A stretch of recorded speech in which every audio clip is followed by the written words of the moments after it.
వేదిక మీదకి ఆహ్వానిస్తున్నాం. ఈరోజు ఐదుగురితో మొదలుపెట్టి ఈ యూనియన్ ఇంతలా బలపరచడానికి కారణం మన దోస్తు గారు. చప్పట్లు కొట్టండి అన్న.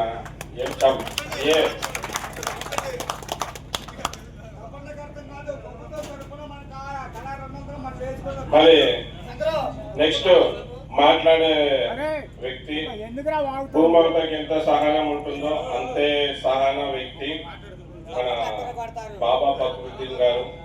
ఎందుకంటే నేను అతనితో చాలా సార్లు సంపాదించాను. చాలా ప్రశాంతంగా శాంతంగా మాట్లాడుతూ ఉంటారు. మళ్ళీ అందుకే భూమాతకి ఎంత ఓపిక ఉంటుందో అలాగే మన బాబా ఫక్రుద్దీన్ గారికి కూడా ఓపిక ఉంటుంది. మరి రెండు మాటలు ఈరోజు డ్రైవర్ల అవగాహన సదస్సు గురించి, అలాగే మన డ్రైవర్ల అవగాహన సదస్సు ఎందుకు పెట్టాం, ఇక్కడ మీటింగ్ ఏర్పాటు చేసే కారణం ఏంటి, మళ్ళీ రెండు విషయాలు మీరు మీ మాటలతో తెలపరచాలని, డ్రైవర్లని చైతన్యపరచాలని కోరుకుంటున్నాం. అలానే దేవిరెడ్డి నాగేశ్వరరావు గారు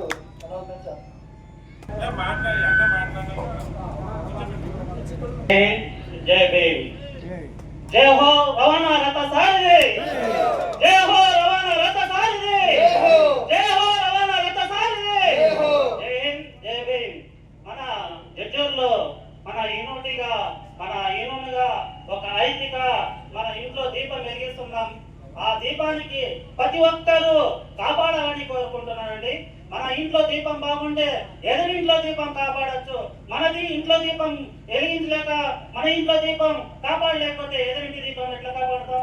కాబట్టి ప్రతి ఒక్క డ్రైవర్ అన్నం లేక కూడు లేక ప్రతి ఒక్క స్టేట్ లో ప్రతి ఒక్క జిల్లాలో మన ఇండియా లెవెల్లో ప్రతి దూరం పోతుంటాం.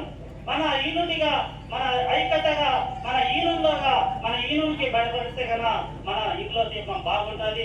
అలాగే ఈ స్టేజ్ అలంకరించిన పెద్దలకి, అలాగే మహేష్ గారికి మేము మన జై ఆంధ్ర డ్రైవర్ మహాసంఘ వ్యవస్థాపకులు, నా పేరు బాబా ఫక్రుద్దీన్ అండి. అనంతపూర్ జిల్లా నుంచి గది నుంచి వచ్చాము. మన చిత్తూరులో మన చిత్తూరు నుంచి ప్రతి ఒక్క కార్యకర్త కూడా మన జై హో రవాణా రథ సారథి బలోపేతం చేయాలని కోరుకుంటున్నాం. ప్రతి ఒక్కరూ మన పరిచయం ద్వారా జై హో రవాణా రథ సారథిగా మనం ప్రతి ఒక్కరికి అలౌట్మెంట్ చేయాలా. మన ఒకరికి ఒకరు మన చిత్తూరులో ఒక యూనిట్ ఉంది, ఒక యూనియన్ ఉంది. ఏ సమస్య వచ్చినా కూడా మన తెలిసే కదా రమేష్ గారికి ఫోన్ చేయొచ్చు.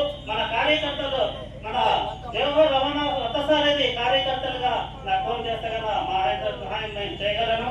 జై హింద్, జై భీమ్.